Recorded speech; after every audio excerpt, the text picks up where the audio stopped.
નાસિક જિલ્લાના માલેગાંવના ડોંગરાલેમાં 4 વર્ષની બાળા સાથે દુષ્કર્મ બાદ હત્યા કરાઈ હતી, જેને લઈને સમગ્ર દેશભરમાં નરાધમ હત્યારા સામે આક્રોશ જોવા મળ્યો છે। ત્યારે સુરતમાં અખિલ ભારતીય સેના સુરત દ્વારા કલેક્ટર વતી રાષ્ટ્રપતિ અને વડાપ્રધાને આવેદનપત્ર આપી નરાધમ હત્યારાને ફાંસી આપવાની માંગ કરવામાં આવી છે। મહારાષ્ટ્રના નાસિક જિલ્લાના માલેગાંવના ડોંગરાલે ગામમાં ગત તારીખ 16મી નવેમ્બરના રોજ એક માસૂમ 4 વર્ષની બાળા સાથે દુષ્કર્મ આચરી પથ્થરથી તેનું માથું છૂંદીને ઘાતકી હત્યા કરાઈ હતી। જે ઘટનાનો સમગ્ર દેશભરમાં વિરોધ કરાયો હતો, તો તાત્કાલિક પોલીસે નરાધમ આરોપીને ઝડપી પાડ્યો હતો। જોકે તેમ છતાં દેશમાં નરાધમ હત્યારા સામે ભારે આક્રોશ જોવા મળી રહ્યો છે। સુરતના અખિલ ભારતીય સેના સુરતના પ્રમુખ ભૂપેન્દ્ર સોનવણેને તેમની આગેવાનીમાં સુરત કલેક્ટરને આવેદનપત્ર આપવામાં આવ્યું હતું। સુરત કલેક્ટર થકી રાષ્ટ્રપતિ અને વડાપ્રધાન સહિત ઉચ્ચ અધિકારીઓને આવેદનપત્ર આપી આરોપીને કડકમાં કડક સજા આપવાની સાથે ફાંસીની સજા આપવા માંગ કરાઈ છે।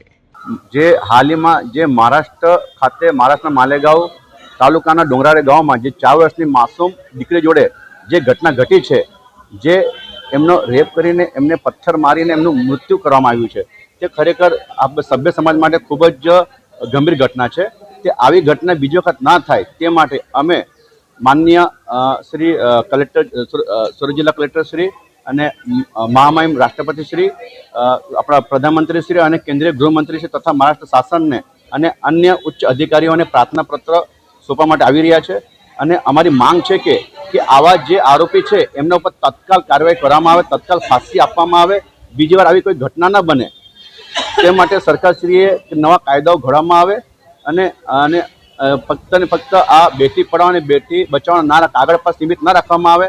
અને મેં સમાજને પણ કહેવા માંગુ છું કે આ જવાબદારી ફક્ત સરકારની પણ નથી, આપણી પણ પોતાની પણ જવાબદારી બને છે। એટલે સમાજે પણ આગળ આવીને અને બાળકોને પણ શિક્ષણ આપવું જોઈએ। જે સ્કૂલ કોલેજમાં જે બાળકો ભણી રહ્યા છે, નાનપણથી જ જે બેટી છે એ બેટી માં શક્તિ દેવીનું સ્વરૂપ છે, તો બેટીનું માન સન્માન કેવી રીતના જાળવવું તે માટેની એમને ભણતરમાં આવવું જોઈએ।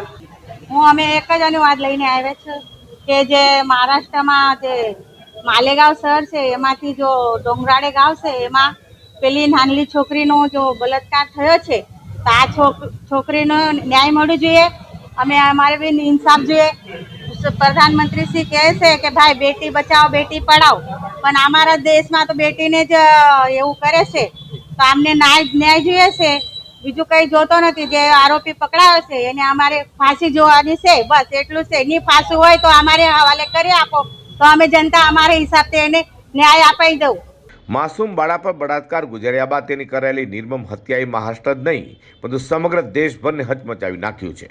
ત્યારે આવા નરાધમોને હવે કાયમી નેવડો લાવવા સરકારે કડકમાં કડક કાયદો બનાવી તેનો ત્વરિત અમલ કરવા પણ માંગ કરી છે।